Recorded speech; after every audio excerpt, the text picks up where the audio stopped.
Hello, everybody. Welcome again to this new. I forgot. Hello, everybody. Welcome to this news. You can do it. Yeah. Hello, everybody. Welcome to this new session of English classes with Shreya. Let's begin. Hello, guys. Welcome to this new edition of English classes with Shreya. For those who are new to this channel and who are new to this video, I would request every one of you to just I've forgotten. Sorry. Hello everybody. Welcome to this new edition of English classes with Shreya. For any one of you who is watching it for the first time, I would request every one of you to just click the subscribe button and like my video if you have liked my video. If you haven't, do suggest me your suggestion in the comment box. Yes. So today's class is a bit different, and I previously I had put an Instagram post requesting I just commenced. No, I don't know what I'm saying. So previously I have posted one question in my Instagram post where I have asked for the suggestion for the classes to be taken based upon the subject verb agreement or clauses. So the maximum percentage vote which I have received is about the subject verb agreement. So I thought of making a video upon the same. So why is this subject verb agreement so important, right? Now previously when I used to hear to this particular term, that is a subject verb agreement, I used to find that it is way beyond difficulty. It will not be understood by me. I also used to think that there are so many rules in the subject verb agreement. What kind of agreement is that? How many rules I need to understand? But when I just went through this chapter once again, I had learned it in my school time. I just realized that I have been doing so many mistakes while speaking. There are innumerable rules. There are not innumerable rules. There are actually 16 rules. But if you can stick to the 16 rules, it will help you like anything. And I have been personally doing so many mistakes in forming the sentence, which I didn't knew before taking up this chapter, the subject verb agreement. I will show you the book. I would recommend every one of you. This is a very good book for anyone who is willing to learn English, and specifically who is willing to learn the basics of English grammar.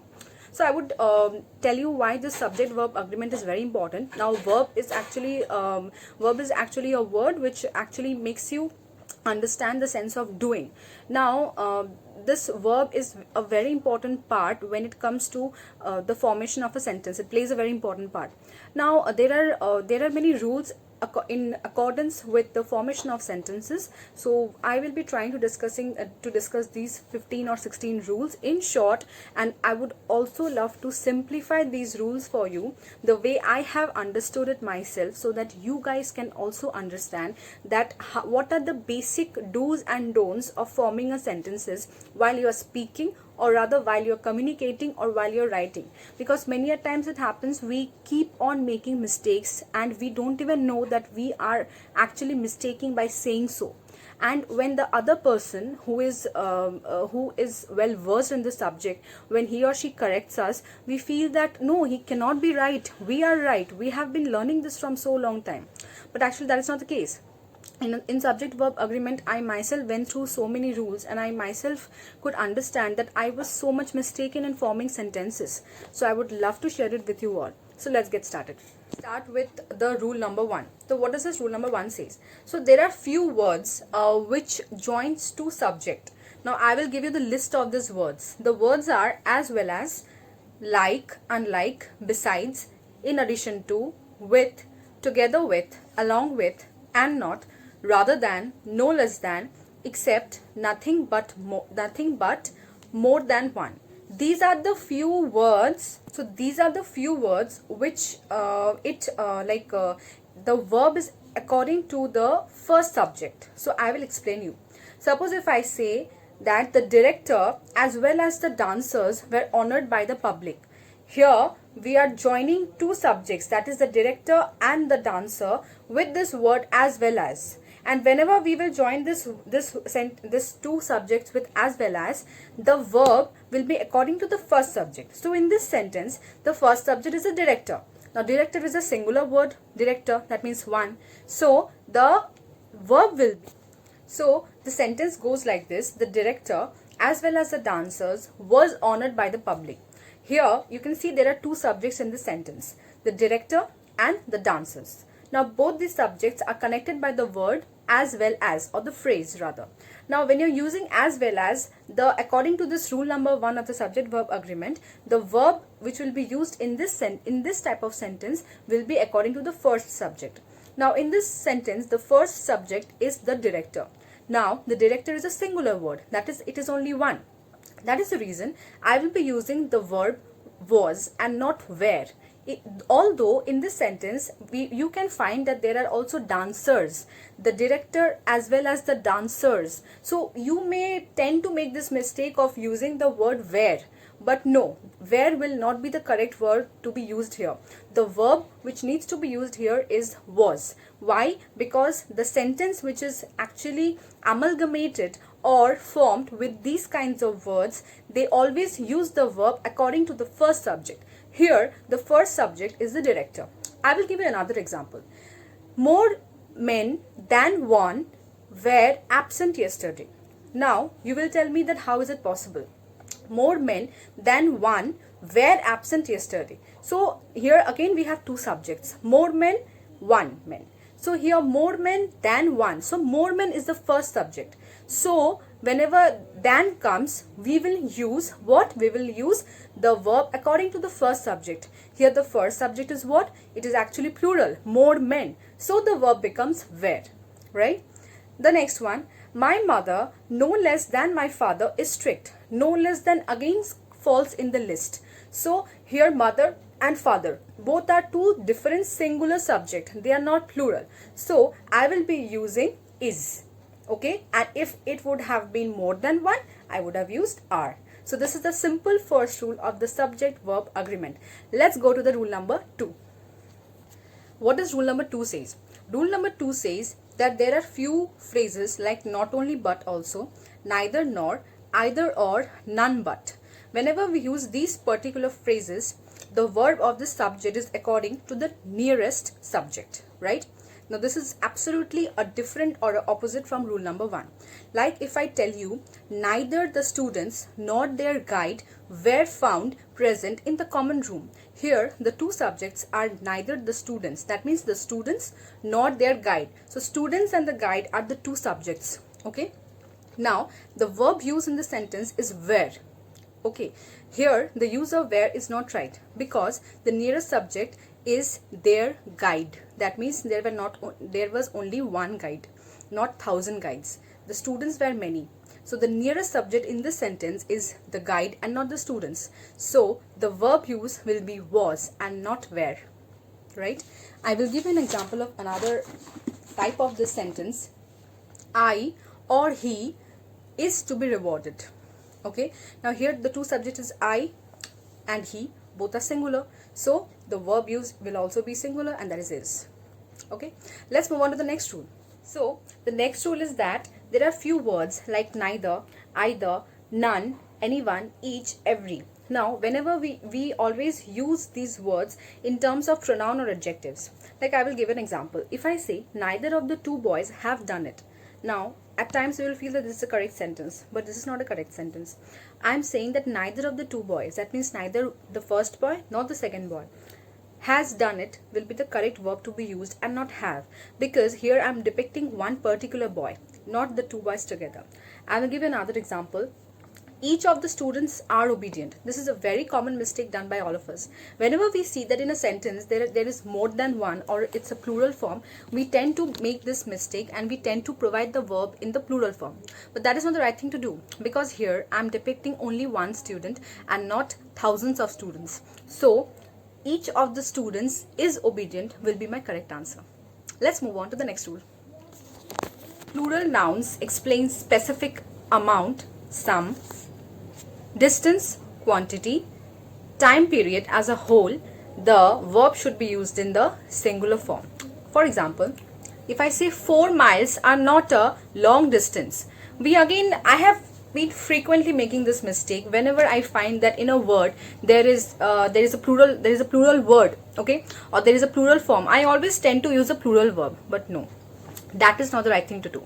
Here 4 miles, as you can see, it is actually depicting distance. So as I said in this rule, the amount, okay, sum, distance, quantity, time period, all these are taken as a whole. So we will be using the verb which is singular. So 4 miles are not a long distance, is not the correct word to be used. 4 miles is not, is, no, I'm sorry. 4 miles is not a long distance is the correct word to be, correct sentence to be used, right? 200 rupees were a large amount 50 years ago. Okay, now according to the sentence and according to what I have been like, I will say that 200 rupees, I mean it is a plural, it is in the plural form, so I will be using 200 rupees were a large amount 50 years ago, but this entire sentence will be wrong, because 200 rupees surmounts or it depicts amount. So whenever we are depicting amount, the verb can never be plural, the verb will always be singular. So 200 rupees was a large amount 50 years ago will be the correct sentence. Let's move on to the next rule. There is an expression we use, many a or many an, okay, and like more than one. So whenever we use these kind of expression, always remember that it needs to be followed by singular noun and singular verb. These kind of sentences which has more than one or many a, many an, it will be always be used in the singular form, right? If I give an example like many accidents has recently taken place, this is absolutely wrong, because we will use many accidents have recently taken place. Many accidents. Okay, now this word is a bit incomplete. Okay, now how will I complete the word? I will say many an accidents has recently taken place. This is the actual format of the sentence, because we are using this term many an. Why am I using an here? Because there is accidents. So whenever we are using a word which is starting with a vowel, we use an. So many an accidents have recently taken place. Have will never be the verb to be used. Instead of have, we will use has. So the correct sentence will be many an accidents has recently taken place. Another one, more than one man were absent. No, this cannot be a right word. More than one man was absent, because we are using more than one. And whenever we are using more than one or many and, we will always use this particular sentence in the singular form. Okay, let's move on to the next rule. The next rule is something like a bit tricky, but it's not at all that very difficult. I will explain you. So in this kind of sentences, it is in a compounded form. Compounded form sentences are those kind of sentences where two particular sentences are actually conjugated, or they are joined by using a additional word, or you know, like by and or but. So these are the compounding words which we use in order to join two sentences. So that is what is a compound sentences. So in a compound sentences, both the auxiliary and the principal verbs should be mentioned always separately before if they differ in the number, form or voice. So it's a very genuine rule which we tend to forget, and I have also been doing mistakes for this particular thing from many a days. And that is if I say that for example, she disappeared last month and found dead near a well last night. In this sentence, as you can see, she disappeared. Disappeared is actually the verb, and this is the actual principal verb of the sentence. She disappeared last month and found dead near a well last night. But here, the problem here is that and found dead is not. So in this particular sentence, as you can see that she disappeared last month and found dead near a well last night. So this sentence is not complete, as we will use was before found dead. Okay, so the principal verb in this sentence is disappeared, but the auxiliary verb also needs to be used according to the subject. So what is the subject? The subject here is she. She disappeared last month and was found dead near a well last night. That means this was is actually an auxiliary verb which is placed in corresponds to the subject, and that is she. So whenever we are using the verb properly, we need to use specifically in a compound sentence, because the sentences are formed by using and, but and many such compounding words. So whenever we are using verbs specifically, we need to use the verb according to the principal and the auxiliary verb, and according also to the subject. I will give you another example. She is intelligent, but her sister dull. Okay, so now this particular sentence doesn't looks correct. She is intelligent, but her sister is dull. So I need to also use is according to the subject, that is her sister. Okay, now he surrendered before the court and sent to jail. This sentence doesn't look complete. The actual sentence will be he surrendered before the court and was sent to jail. Okay, that's a basic thing. Let's move on to the next rule. The next rule says that the inverted form of the verb is always used in the following cases: when the sentence is actually introduced by an adverb, when the verb is meant to express a wish or a prayer. So if I explain you that what do you mean by this particular term, that the sentence is introduced by an adverb. So if I say that so quickly is an adverb, it is actually demonstrating the verb. Now in this kind of sentences, the inverted form of the verb is used. So what will I say? So quickly did she finish her work that we were surprised. We will not say so quickly she finished her work that we were surprised. No. So here did is the verb. Did will come before. Okay. So quickly did she finish her work that we were surprised. Next, may you succeed in life. Okay. Here may you succeed in life. Succeed is the verb. Next one, hardly or scarcely had I reached the airport when the plane arrived. Hardly or scarcely are the words which are actually adverbs. It is starting with an adverb, so the verb will come before, that is had. It will not be like hardly or scarcely I had reached the airport. No. Hardly or scarcely had I reached the airport when the plane arrived. So this is a very simple rule. If you can mug up these rules, and if you can just place these rules in a very particular way, or you can write it down in a diary, it will be a big help to you. Let's move on to the next rule. The next rule says the verb in few of the particular cases are always used in singular form. Okay, when are they used in singular form? When two singular nouns refer to the same person denoted by one article. Okay, in certain phrases of idiomatic expression, pair of words suggesting the same meaning though not synonyms. For example, I will give you the example. What is the aim and object of his costly plan? So what is the aim and object? Aim and object are two different words, right? But here I am using is in this particular sentence. Why? Because aim and object of this plan. So the plan is only one in number.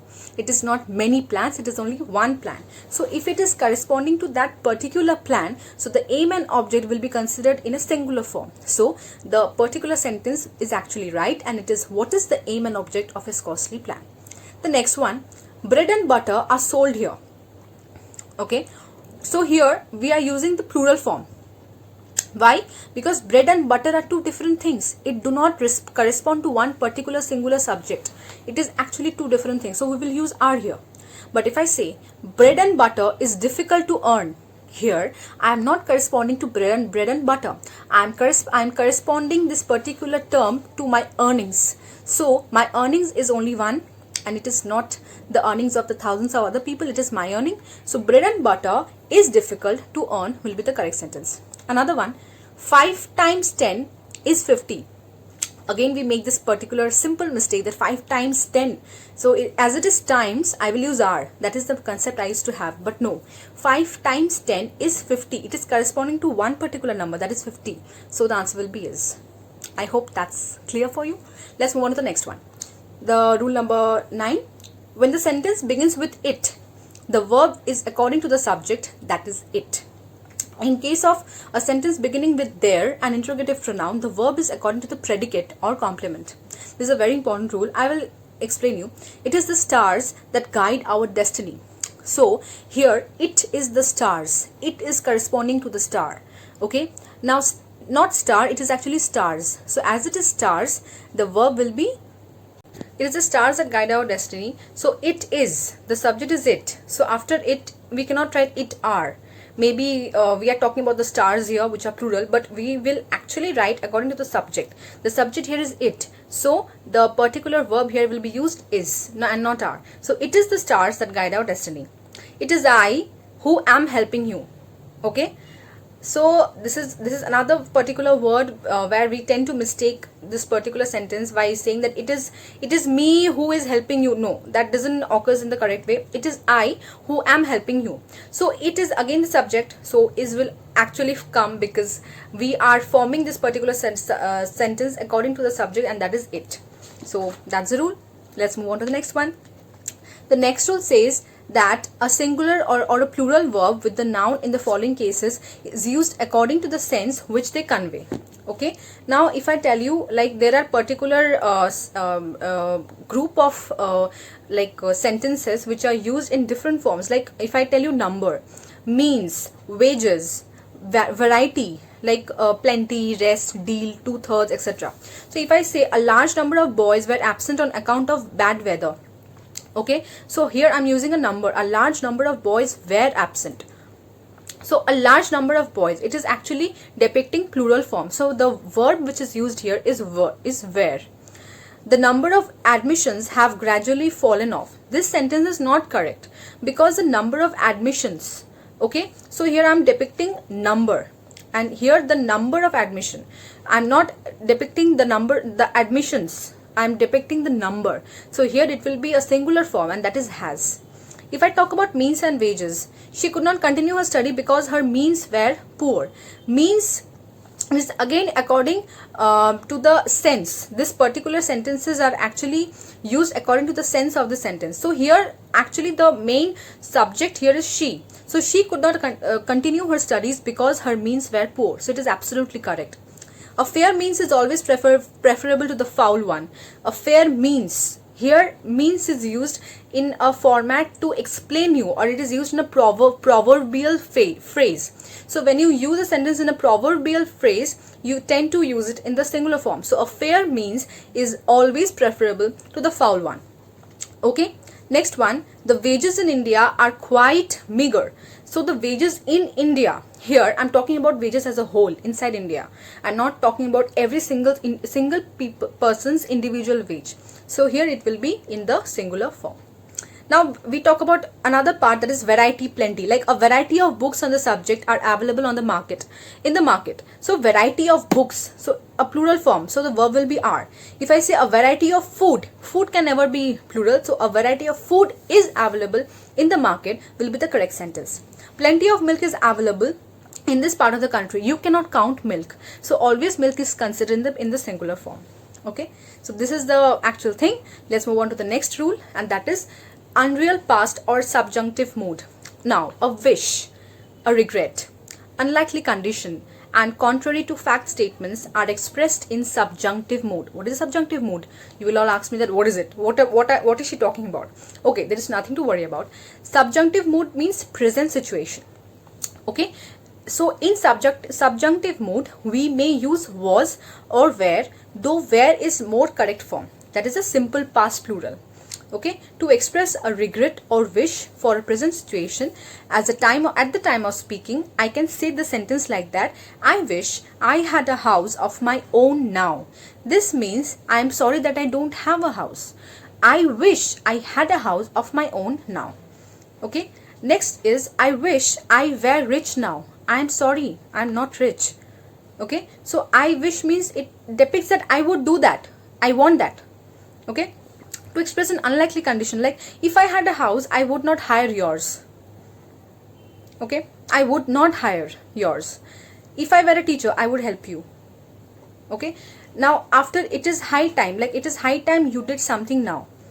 You should do something, that is the sense. After would, rather, or had rather, you like I would rather you help my brother. I would rather you stayed with me. So these are the particular sentences, that is the unreal, we are using it in the past sense. Subjunctive is actually a mood which is used in the past sense. So in this particular rule, you will find that these particular sentences are always formed in the past sense. Let's move on to the next rule. Now I will talk about causative verbs to you. So there are particular terms which we hear and we get confused, and what is it? No, you don't have to get confused. Causative verbs are verbs where it actually depicts few particular words like make, get, have, cause. These few words fall under causative verbs. Now I will give an example. I made my friend write a letter. So you are making your friend write a letter. So it is a causative verb. It's a cause. Okay. My friend was made to write a letter. Made. Again, causative. He got his house painted by expert painters. So he got his house painted. Again, a cause. Okay. So these are the few verbs which fall under causative verbs. And the next rule is that when negative ideas are introduced in a noun clause with the following verbs in principal cause, it is advisable to make principal cause negative. If I say, I don't think he will pass, and if I say, I think he will not pass, in these two sentences, the first sentence is the correct and the second sentence is the wrong. I don't think he will pass is a much improved version of this particular sentence. Okay, in this noun clause, like the principal clause becomes negative. So the principal clause here is I do not think.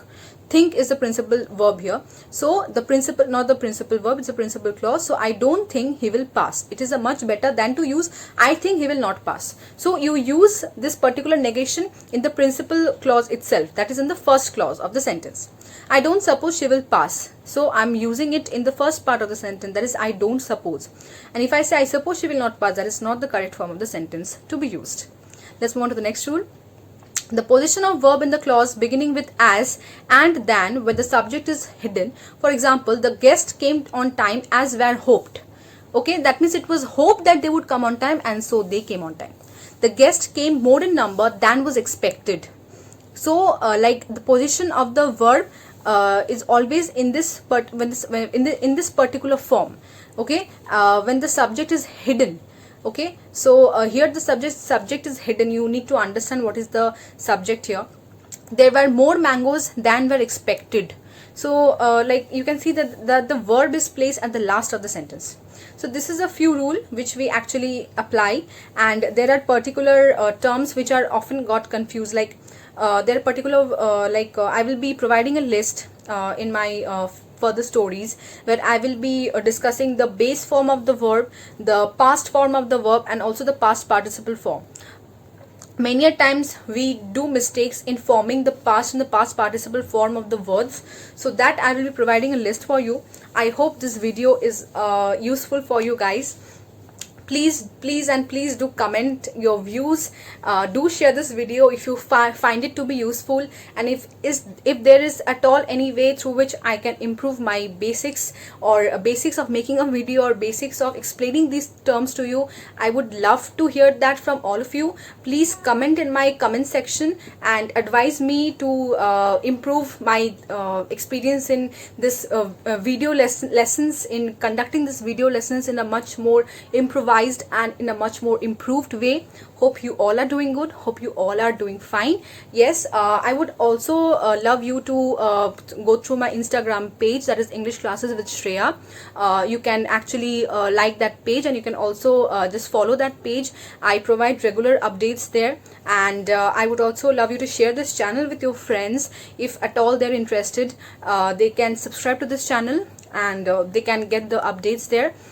And yeah, that's it. And if any one of you are interested to take up English classes seriously, this is to notify every one of you that classes are held in the weekends, and please feel free to connect or communicate. I'm available. You can drop your name and number in the comment section. You can also DM me in my Instagram page. I'm also there in Facebook, so stay connected, and let's make English like the best ever subject. And I'm hoping that you all are doing good at this point of crisis, and keep loving English, keep speaking, and speaking is also a very big deal. So keep speaking, keep practicing English, and I think whatever problems are there with you all, whatever problems you are facing, you will be able to face them very bravely, as I have also been facing. I'm also improving my English by talking with you all, by conducting these lessons. So you can also do the same, and if there is any problem and if there is any doubt, you can jump into my page or jump into my comment section. You can comment there, and I'm always there to help you out. So till the next video, take care, good luck, and bye.